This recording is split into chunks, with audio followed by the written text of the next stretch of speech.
population are Muslim. That's it, Charlotte? That is it, yes. Paul the Octopus? You'll have to wait until next time for Paul the Octopus, I'm afraid. Well, he's retiring. He doesn't make we know an appearance. That is the story. Oh, So I'm dear, sorry, oh dear. yeah. You see, I thought you'd have signed him up as a correspondent by now.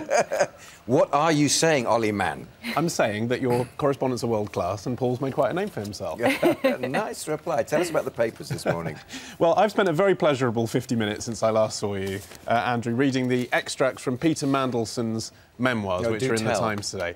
Well, the headline here, Fear and Loathing at number 10, good headline. The picture, you can see they've actually taken that sort of relatively iconic picture of Gordon Brown coming out with his cabinet and saying, right, time for election, we'll all stand together, and made some of them red. The red ones are the ministers who expressed doubts about Gordon Brown, although, in truth, this is only according to Peter Mandelson. I think if it was everyone who'd expressed doubts about Gordon Brown, that would be the entire country, wouldn't it? Including Gordon Brown himself, yes, to be fair.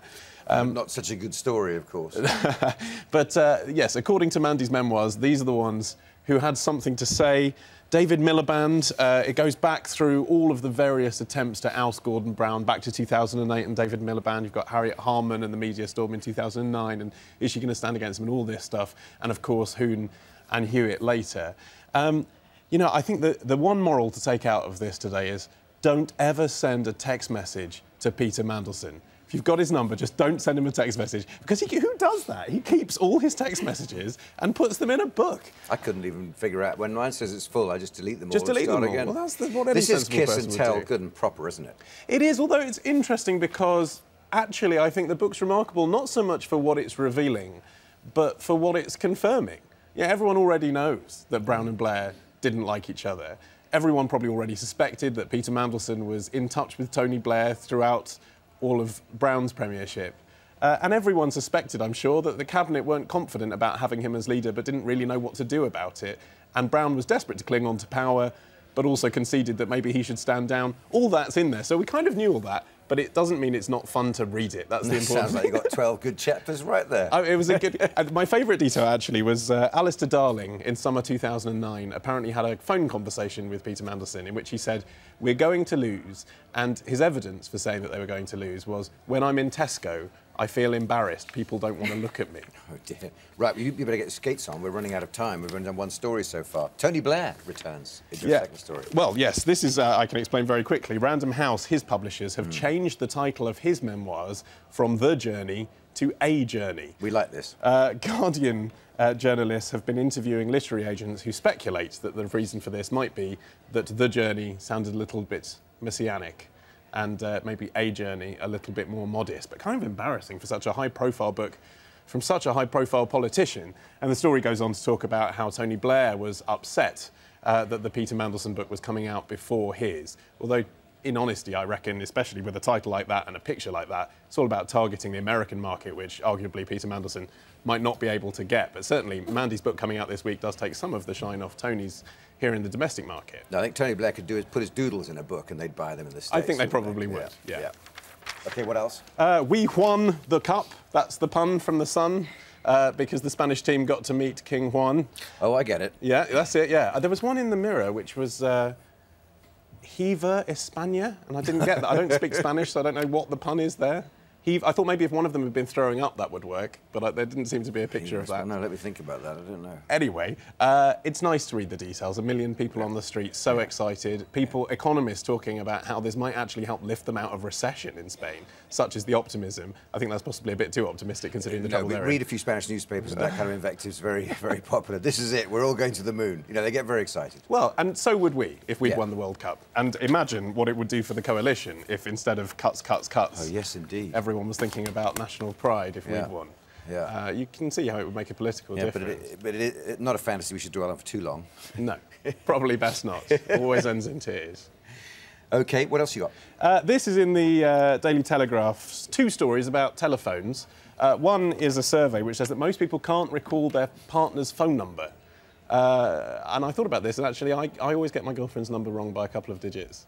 And they're saying this is because of technology. We all use mobile phones and just type up their name in the contacts list, as Peter Mandelson does when he's texting people to write about it in a book, and we don't know their numbers for real. The other story is that BT have increased the cost of dialing from a telephone box by way over real terms increases. It was 10p about 10 years ago. It should be 13p now if it was going up with inflation, but it's now 60p to make a phone call from a phone box. But they say it's because it costs, staggering statistic, £750 a year to maintain each phone box because of vandalism. Isn't it? Sounds a bit cruel, but how many phone boxes do you see of a day? Well, I had no idea people were still using them. Apparently... A podcaster doesn't know about phone boxes.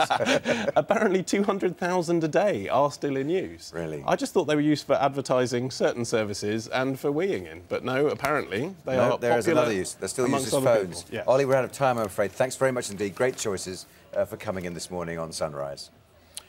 500,000 Chinese are being moved out of their... Steve Hargrave in California with the best animators in the world. Who can complain? And he also was with one of his jackets that I've seen him wear before, that gold lame one. Oh, yes, indeed. Yeah, remind us of the sports headlines. Well, talking of gold lame and parties and things, the party has continued through the night in Madrid as the Spanish nation. Jackie, thanks a lot. Well, it's not looking that bad. Rain in, rain out. You know, we need it, don't we? We do need it. I'm a big fan of the rain. I mean, garden's parched, I've got hanging baskets. Is that dead?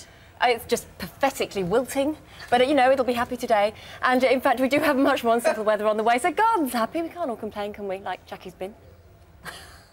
Over the north of... Alistair Bunker reporting there from Belfast. Let's get the rest of the day's news now with Charlotte. Thanks, Andrew. Police in Brighton have just resumed their search at one of two properties linked to the serial killer Peter Tobin. Amy Lewis is outside one of the properties and joins us now. And Amy, after a series of health problems. And Paul, the psychic octopus, has made such a name for himself, predicting World Cup winners, that he's left bookmakers in a bit of a flutter. William Hill is so fearful of his powers that they've approached his owners at the Sea Life Aquarium in Oberhausen to see if they can buy him.